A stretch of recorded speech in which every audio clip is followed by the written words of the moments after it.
Good morning, everyone. I'm Russ Riesinger. Hope your Monday is off to a good start. And as always, we want to thank you for making WTOC your choice for local news. We start out with some news just into the WTOC newsroom right now. The Chatham Emergency Management Agency tweeting that there is a wreck with injuries that has the Diamond Causeway closed at the Moon River Bridge, and you can expect some heavy delays in that area. We do have some pictures that have come into the newsroom right now. We don't want to show you those quite yet. I got to tell you, I took a look at them, and this is a very bad accident, head-on accident. It appears that at least two vehicles are involved there, and it appears that there's going to be some very serious injuries there. But we do have a news crew there on the scene gathering more information about this wreck. But again, the Diamond Causeway is closed right now because of a very serious accident there as you head out towards the landings. All eyes, of course, on the Atlantic this week because of the threat of what's expected to become a major hurricane, and that is Hurricane Florence. And while the storm is not expected to hit us, people along the shore already filling up sandbags, gathering supplies. Both the Carolinas and Virginia are now under states of emergency.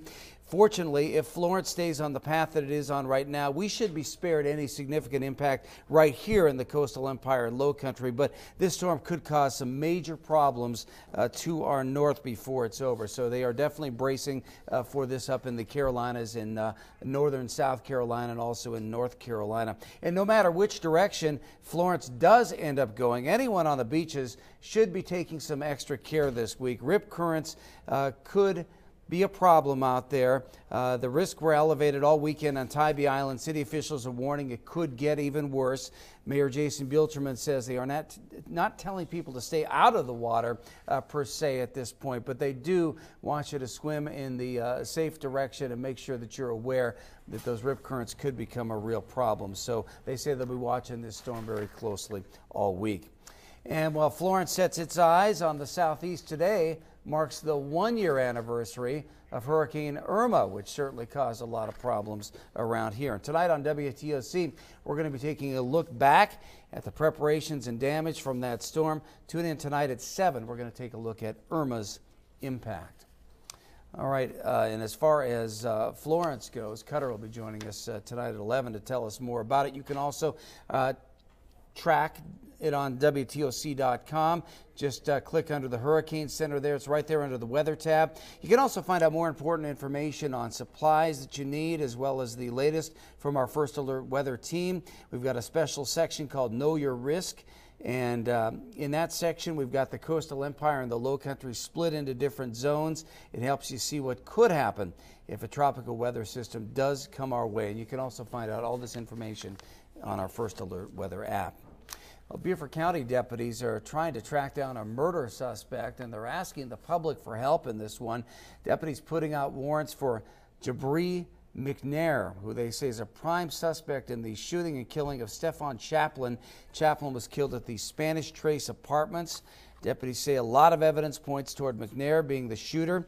The sheriff's office says witnesses told deputies McNair did that Saturday night. McNair is 6 feet 4 inches tall, weighs about 155 pounds. Authorities asking you to call 911 if you have any information about the whereabouts of Jabri McNair, and we've got all the necessary phone numbers there on our website, WTOC.com. Also in Beaufort County, officers responded to an attempted murder. It happened at Cross Creek Apartments. This is a crazy story. Deputies found an 18-year-old victim who had been shot multiple times. Deputies say none of those injuries are life-threatening. Officers arrested Michael Brown for the shooting. Brown lives in the apartment below the victim. They apparently got into some kind of a verbal argument, and both of them started shooting at each other through the wooden floor that separates those apartments. Brown, according to police, admitted to that shooting. Well, ditching college degree requirements to get a job may be in the future in America. Companies like Google, Nordstrom, Bank of America, Ernst & Young, IBM, and Apple all claim not having a degree won't be a barrier if you want to work. These changes come as job seekers and high school graduates consider whether college is worth the cost. The companies are looking for candidates with experience in non-traditional learning or vocational classes. There are worker shortages in industries all across the economy, and companies are saying, well, maybe we don't need college graduates for this job or that job. And those with a college degree should not be alarmed. Many companies report academic qualifications will remain an important consideration when it comes to assessing job candidates. All right, again, we are going to be focusing a lot on Florence today. We take a live look right now from Hilton Head, where our Monday's off to a pretty nice start. But Cutter will be here at 11 a.m. He'll be filling you in on what is happening with Florence. Right now, we're not expecting it to have a significant impact here, but of course these storms can be very unpredictable and very dangerous, so you do want to pay very close attention to this and what else has been happening in the tropics. They've really been heating up as of late. So Cutter will be here at 11 a.m. He'll get you updated on the latest on Florence. And until then, I'm WTOC's Russ Riesinger. Hope you have a great day.